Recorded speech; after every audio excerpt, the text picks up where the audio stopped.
Hey guys, welcome back to my YouTube channel. This is ಗಂದ್ವಿಶ್ ರೆಡ್ಡಿ. ನಾನು last ವಿಡಿಯೋದಲ್ಲೇ ಹೇಳಿದ್ದೆ ರೈತರಿಗೆ, ನನ್ನ ಪ್ರೀತಿಯ ರೈತರಿಗೆ ಹೇಳಿದ್ದೆ ಯಾವ ಥರ ಹೊಲ ಉಳುಮೆ ಮಾಡಬೇಕು ಅಂತೇಳಿ. ಅದನ್ನು ಈ ವಿಡಿಯೋದಲ್ಲಿ ಕಂಟಿನ್ಯೂ ಮಾಡ್ತೀನಿ. ಇದು ಸೆಕೆಂಡ್ ಪಾರ್ಟ್ ಇದೆ. ಲಾಸ್ಟ್ ಟೈಮ್ ಹೇಳಿದಾಗೆ ನಾನು ಇದನ್ನು ಹಾಕ್ಸಿದ್ದೆ, ಕುಂಟೆ ಹಾಕ್ಸಿದ್ದೆ. ಬಟ್ ಈಗ ರೋಟಿವೇಟ್ರ್ ಹಾಕ್ಸಿದ್ದೀನಿ. ರೋಟಿವೇಟ್ರ್ ಹಾಕ್ಸಿದಾಗ ನೆಲ ಹೇಗಿದೆ, ಲಾಸ್ಟ್ ಟೈಮ್ ಹೇಗಿತ್ತು ಅಂತ ನೀವು ಲಾಸ್ಟ್ ಟೈಮ್ ನನ್ನ ವೀಡಿಯೋ ನೋಡಿಲ್ಲ ಅಂದರೆ ಪಾರ್ಟ್ 1 ಇದೆ, ಅಲ್ಲಿ ಹೋಗಿ ನೋಡಿಬಿಡಿ. ಅದು ಹೇಗಿದೆ, ಇದು ಈ ನೆಲ ಹೇಗಿದೆ ಅಂತ, ರೋಟಿವೇಟ್ರ್ ಹಾಕ್ಸಿದ ಮೇಲೆ ಹೇಗಿದೆ, ಹಾಕ್ಸೋಕ್ಕಿಂತ ಮುಂಚೆ ಹೇಗಿದೆ ಅಂತ ಹೇಳಿದ್ದೀನಿ. ಇದು ಹಾಕ್ಸಿದ ಮೇಲಿರೋದು. ಕಳೆ ನೋಡಿ, ಎಲ್ಲೂ ಕಾಣ್ತಾ ಇಲ್ಲ. ನೆಲ ಹೇಗಿದೆ, ಎಲ್ಲ ಹೋಗಿದೆ. ಪ್ರೂಫ್ ಬೇಕಂದ್ರೆ ನೋಡಿ, ಎಲ್ಲ ಒಣಗೋಗಿದೆ. ಇದು ನಾನು ಏನಕ್ಕೆ ರೆಡಿ ಮಾಡಿದ್ದೀನಿ ಅಂದರೆ ಕಡಲೆ ಬೀಜ ಹಾಕೋಕ್ಕೆ ರೆಡಿ ಮಾಡಿದ್ದೀನಿ.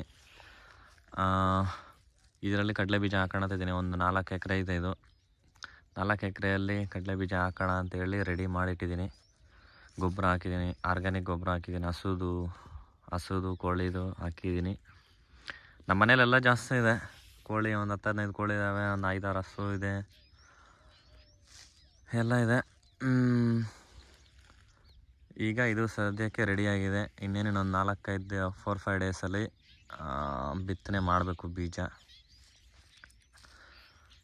ನೋಡಿ ಹೇಗಿದೆ ನೆಲ, ಈ ಥರ ಇರಬೇಕು. ಉದ್ರಾಗಿದ್ದರೆ ಬೀಜನೂ ಚೆನ್ನಾಗಿ ಒಳಗಡೆ ಹೋಗುತ್ತೆ, ಯಾವುದೇ ರೀತಿ ಏನೂ ತೊಂದರೆ ಆಗಲ್ಲ. ನೋಡಿ ಈ ಥರ ಬೇಕು. ಕಳೆ ನೋಡಿ, ಎಲ್ಲೂ ಕಳೆನೇ ಇಲ್ಲ. ನೆಲ ಈ ಥರ ಇದ್ದರೆ ನೆಕ್ಸ್ಟು ಕೂಲಿಗೂ ಕಮ್ಮಿ ಆಗುತ್ತೆ, ಅವ್ರಿಗೆ ಟೆನ್ಷನ್ನು ಕಮ್ಮಿ ಆಗುತ್ತೆ. ರೈತರ ಜೀವನ ಅಷ್ಟೊಂದು ಸುಖ ಏನಿರಲ್ಲ. ನಾನು ನೋಡಿದ್ದೀನಿ, ಅದು ರೈತರ ಮಗನಾಗಿ ನೋಡ್ತಾ ಇದ್ದೀನಿ. ಈ ಥರ ಇದೆ ನೋಡಿ. ಈ ಥರ ಮಾಡಿಕೊಂಡ್ರೆ ತುಂಬ ಯೂಸ್ಫುಲ್ ಆಗುತ್ತೆ. ಎಷ್ಟಾದರೆ ಅಷ್ಟು ಫಸ್ಟಿಗೆ ಉಳುಮೆ ಮಾಡ್ಕೊಳ್ಳಿ, ರೋಟಿವೇಟ್ರ್ ಹಾಕ್ಸ್ಕೊಳ್ಳಿ. ಕಳೆ ಮೊದಲೇ ನೀವೇನೇ ಬೆಳೆ ಮಾಡೋಕ್ಕಿಂತ ಮುಂಚೆ ಕಳೆಯನ್ನು ತಕ್ಕೊಳ್ಳಿ ಫಸ್ಟ್.